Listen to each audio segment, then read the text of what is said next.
सभी को नमस्कार। स्वागत है आपका मेरे YouTube चैनल बेटियों के संघर्ष में। कोई भी हुनर जो आपके पास है या आपकी द्वारा की गई हुई पढ़ाई कभी व्यर्थ नहीं जाते, और इन सब का आपको पता तब लगता है तब आप समस्याओं से घिरे हों और कोई सहारा ना हो आपका, तब आपका अपना ही हुनर काम आता है। याद रहे, जितनी भी मेरी बहनें अभी अनमैरिड हैं, अपना यहाँ वहाँ टाइम वेस्ट ना करके अपने लिए कोई ऐसा काम जरूर रखें जो आपके तब काम आए जब आपके साथ कोई ना खड़ा हो। इतनी पढ़ाई करें, सेल्फ इंडिपेंडेंट बने, ताकि आप किसी के ऊपर कर डिपेंड ना रहें। इस दुनिया में कोई किसी का नहीं होता, मतलब के सारे रिश्ते होते हैं। इसीलिए आप किसी पर भरोसा ना करके खुद के लिए ही कुछ काम करें। अगर आप पढ़ी लिखी हैं और ससुराल वाले आपको परेशान करते हैं, पति साथ नहीं देता, या जो भी आपकी मजबूरी रहती है, आर्थिक तंगी जो भी हो, अगर आप पढ़ी लिखी हैं तो ट्यूशन पढ़ाइए। आजकल तो जितने बच्चे हैं उनके लिए, सभी के लिए ट्यूशन टीचर की जरूरत होती है। अगर आप पढ़ी लिखी हैं, इतना टाइम निकालिए, बच्चों को ट्यूशन पढ़ाइए। खाली घर पे मत बैठिए कि हम कुछ नहीं कर सकते या हम घर का काम करते हैं। ठीक है, आप अपने पति पर निर्भर क्यों रहती हैं, ये बताइए। आपके पास भी कोई ना कोई हुनर तो है ही ना। आप पढ़ी लिखी हैं तो पढ़ाइए, भले ही आप पढ़ी नहीं है, आपको आपका कोई खुद का काम आता है, सिलाई आती है सिलाई कीजिए, डांस आता है तो डांस क्लासेस दीजिए, योगा कर सकती हैं तो योगा क्लास चलाइए।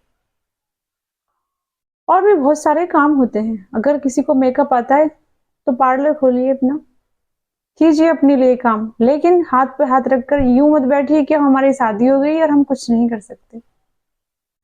आप सब कुछ कर सकती हैं। मन के हारे हार और मन के जीते जीत, ये हमेशा याद रखें।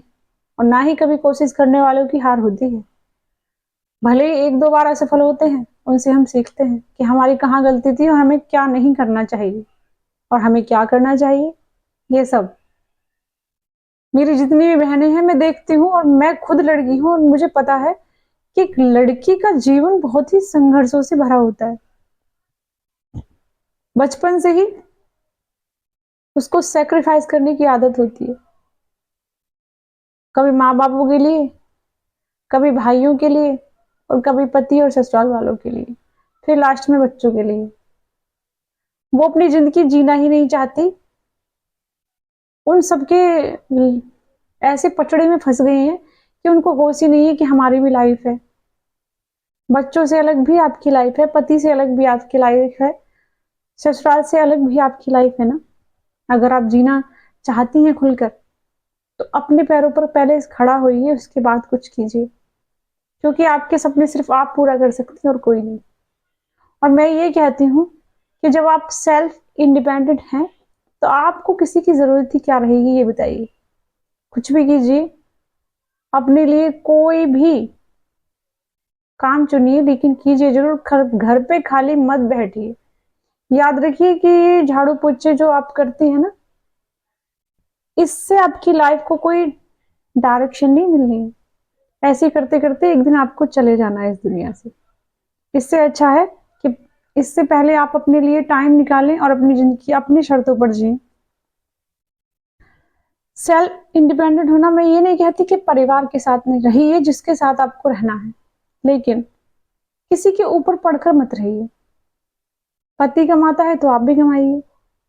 अब ये तो नहीं कि आप घर का काम करने के लिए पैदा हुई हैं, झाड़ू पोछाइए आपकी जिंदगी का मेन मकसद है, नहीं ना।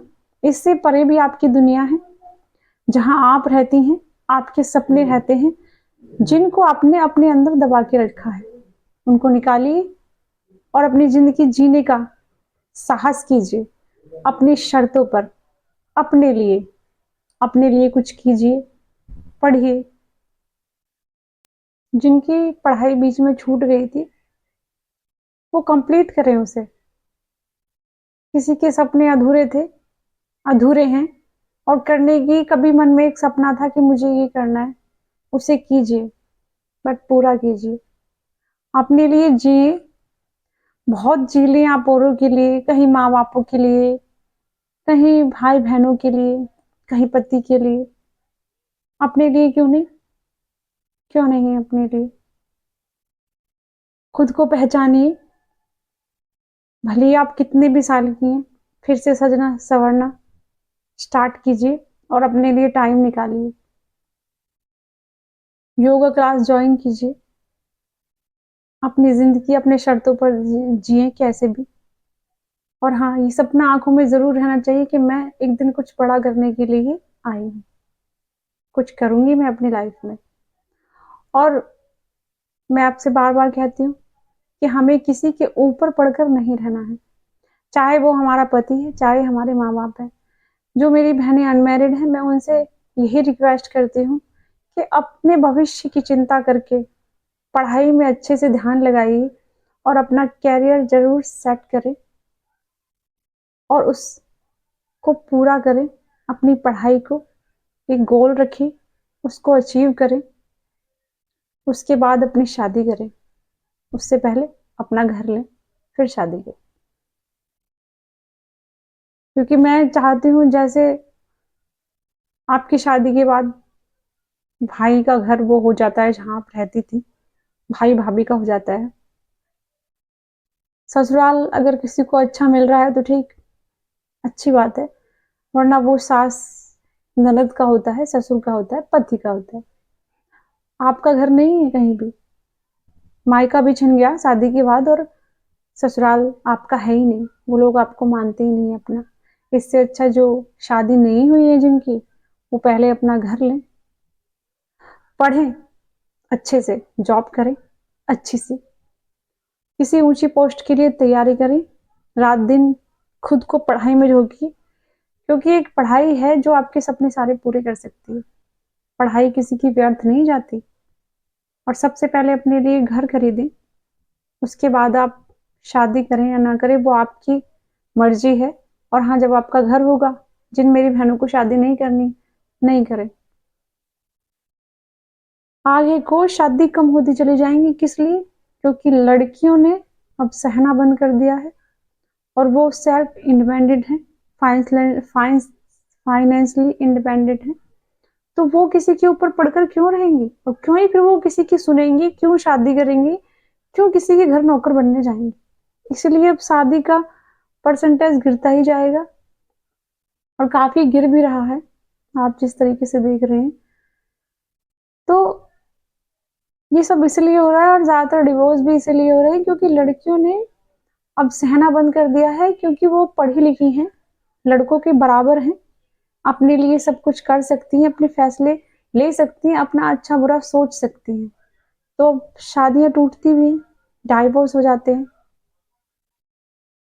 तो इन सब के बीच में यही कहना चाहती हूँ कि शादी करने का सोच रहे हैं तो उससे पहले आप ये जरूर सोचें मेरी बहन कि आपको कौन सा काम आता है, या आपका जब लाइफ का सबसे बेकार टाइम होगा उसके लिए आप कितनी प्रिपेयर हैं।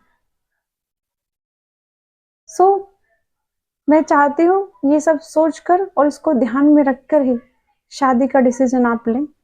ऐसे ही अपनी जिंदगी बर्बाद ना करें। शादी तो सबकी होती ही है लड़कियों की, उससे पहले आप अपने लिए कोई काम चुनें और उसको अचीव करें, फिर अपना घर लें, उसके बाद शादी करें। घर जरूर लें अपना, मैं बार बार यही कहती हूँ कि घर जरूर लें।